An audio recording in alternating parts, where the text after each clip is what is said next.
आमे रास्ता रे गला बेले बहुत सारा हम्प्स आसे, अंका बंका रास्ता भी थाए। सेही परी मनिषर वृद्धि हेबा मध्य गोटे यात्रा परी सही समय रे बहुत सारा जिनस आसी थाए। एहा सेतेबेले सहज होई थाए जेतेबेले आमर बैग रे सबु जिनस आमे पैक करिकि रखिथिबा।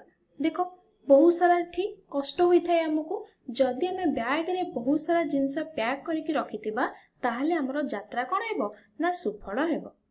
तुमे शैशवरु युवावस्था यात्रा कल। शैशवरे तुमर शरीर मन एपरिक तुमर इमोशन मध्य सबु द्रुत गति रे बदलुछि। तेणु तुमको किछि अभ्यास सहित सर्वदा प्रस्तुत होइकि रहिबाको पड़िबो। सारा जीवन पाई तुमर ए बैग तुमको पैक करिकि रखिबाको पड़िबो।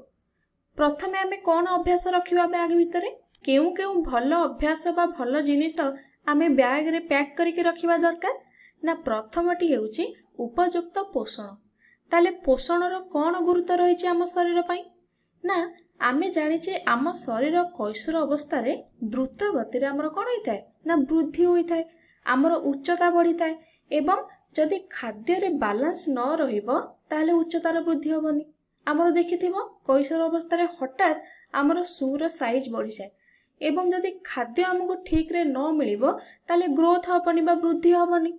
ताले खाइबारे हमको कोन कोन दरकार से विषय आम चल आलोचना करिबा।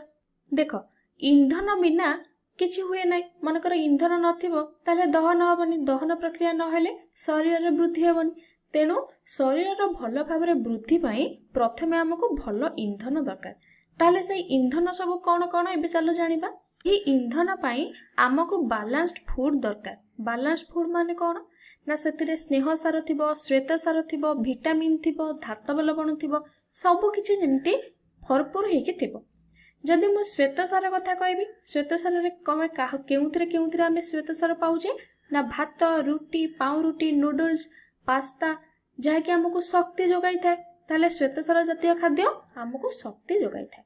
तापरे मु पुष्टि सार कथा कहबी, पुष्टि सार केउ केउ खाद्य रे थाए एबे मन पकाओ ना। अंडा, डाली, क्षीर, टोफू, पनीर, माछ, मांस एई सब हमको खाइबा दरकार। काहे कि ना यह हम हाड़ को शक्त रखे। से बळे स्नेह सार रे आमे कोन कोन पाउजे बा केउ खाद्य रे आमे स्नेह सार जातीय खाद्य पाउजे ना। बादाम, घिओ एई सब रे कोन थाए ना स्नेह सार थाए, जहा कि आम शरीर को विभिन्न इंजुरी बा क्षतरु बंचाई थांते। तापरे हमको फल एवं पनीपरिबा मध्य खाइबा को पड़िबो, जहा कि विटामिन बा धातु सार हेतरे भरपूर हेकि अछि। ताहले आमे कोन कोन से बैलेंस फूड रे सब खाइबा दरकार एबे सही विषय सब जानिलो। झियो मानकु सर्वदा रक्तहीनतार रक्षा करुथिबा खाद्य खाइबा दरकार। काहे कि ना सेमानक शरीर रो बहुत ब्लड जाई थाए, जहा द्वारा सेमानकर रक्तहीनता होई थाए। तेणु केउ केउ खाद्य खाइले आमे रक्तहीनतार बंचिबा ना। लौहयुक्त खाद्य, लौहयुक्त खाद्य कोन जेमिति कि पालंग, डालिंब आ कोन टोफू एई सब होउची कोन ना रक्तहीनतार हमको रक्षा करिवो। रेड मीट हैला तो एई सब थिरे लौह थाए। ता सहित हमको विटामिन B12 थिबा खाद्य खाइया को पड़िबो, जेउ थिरे सब क्षीर रे थाए, क्षीर जातीय द्रव्य रे सब थाए, माछ रे थाए। तो एथिरे कोन विटामिन B12 थाए। एई सब खाद्य खाइले हमको केबे रक्तहीनता हेबो ना। एबे चलो आमे द्वितीय जिनिसटी देखिबा केउ अभ्यास हमको रखिबा दरकार ना। द्वितीय जिनिसटी होउची स्वच्छता। हमको स्वच्छता अवलंबन करबा को पड़िबो। प्रतिदिन हमको गाधेबा को पड़िबो। खाद्य खाइबा पूर्वरु हाथ धोइया को पड़िबो। देखो जेतेबेले गरम हुए ना एई समय रे हम देहरु बहुत सारा झाळ बाहरे, तेणु शरीर गंध हुए। तो एथि प्रति हमको सचेतन रहया को पड़िबो। कारण जेतेबेले बहुत किछि परिवर्तन होउचे शरीर रे सेतेबेले स्वेद ग्रंथि रु झाळ मध्य बाहरे, जहा कि बहुत गंध कराई थाए।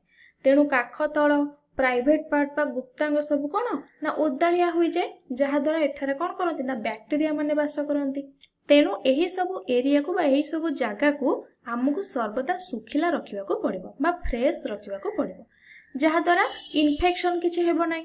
एबे चलो ता परवर्ती अभ्यास रे देखिबा केउ जिंस हमको निहाती दरकार ना। ऋतु चक्र समय रे मध्ये हमको किछि स्वच्छता अवलंबन करबा को पड़िबो। कोन करिया को पड़िबो ना एही टाइम रे आमे कपड़ा व्यवहार न करिके सैनिटरी नैपकिन बा जे कपड़ा कोन रीयूजेबल बा सेको हमको यूज करिया को पड़िबो बा व्यवहार करिया को पड़िबो। एवं यह करने द्वारा कौन ना आमर कौन हम ना परिवेशर कौन क्षति हेब ना निजर स्वास्थ्य सहित आम परिवेश किसी जिनस भल कर जो सैनिटरी नैपकिन बा पैड आम यूज करवा व्यवहार करवा ताकू 4 ରୁ 6 घंटार थरे ताकू बदलिया पड़ो बा चेंज करने को पड़ो। यह द्वारा कौन हो ना आमर कौन इन्फेक्शन हबार भय न था एवं ताकू भल भाव में कागज द्वारा गुड़ाई ताकू बाहर डिस्पोज करिया पड़ो बाहर फिंगिया पड़ो। आम एमती भी करिपरिबा किछि जैव विघटनशील पैड मध्य व्यवहार करिपरिबा ताहा मध्य आहुरी भल जहा द्वारा आम शरीर और परिवेश सब कौन हेबो ना सुरक्षित रहिबो। एही सबुति पई आम सरकार मध्य बहुत सारा सचेतनता कार्यक्रम करुछंती। देखिबो गाँ गाँ बुलिकी सब लोक माने झिय मानक पई सचेतनता कार्यक्रम करुथिबे किछि समाजसेवी माने मध्य करिथांती से माने बिना मूल्य रे कौन करंती ना सैनिटरी नैपकिन बा पैड को बंटन करिथांती। झिय मानकु केउ भली भाबरे सेही टाइम रे स्ट्रांग रहिबाकू पड़िबो कॉन्फिडेंट रहिबाकू पड़िबो से सब विषय मध्य से मानको अवगत कराइथांती। एबे चलो आमे शेष अभ्यासटी पढ़िबा जहा हेउची व्यायाम व्यायाम बा एक्सरसाइज बोली आमे ताको कहिताउ। ता माने नुहे जे आमे प्रत्येक दिन जिम जिबा सेगुडा को नाही जेतिके हल्का व्यायाम बा जोग आम द्वारा हेई परिबो जेमिति कि मु कहि परिबी साइक्लिंग करि परिबा पहरी परिबा बैडमिंटन खेली परिबा फुटबॉल करि परिबा घरे बसी हल्का जोग मध्य करि परिबा ताले एही सब जति रहिबो बा एही सब रो अभ्यास जति रहिबो ताले आम पई बहुत भलो आमे एक सुस्थ जीवन यापन करि परिबा। ताले एबे आमे केउ केउ अभ्यास विषय पढ़िले ना प्रथमटी हेउची भलो पोषण बा उत्तम पोषण खाइबा दरकार जेउथिरे सबु जिंस भरपूर थिबो श्वेतसार पुष्टिसार धातुसार स्नेहसार सब भरपूर थिबो बा आमे कहि परिबा गोटे बैलेंस डाइट हमकु मेंटेन करिया को पड़िबो। ता सहित आमको स्वच्छता अवलंबन करिया को पड़िबो परिष्कार रहया को पड़िबो खाइबा पूर्व हाथ धोया को पड़िबो एवं शेष रे होची हमको किछि एक्सरसाइज बा व्यायाम करिया को पड़िबो बा किछि हल्का जोग करिया को पड़िबो। एही सब हेले ही आमे कोन करि परिबा ना एक उत्तम बा सुस्थ जीवन यापन आमे भलो भाबरे करि परिबा।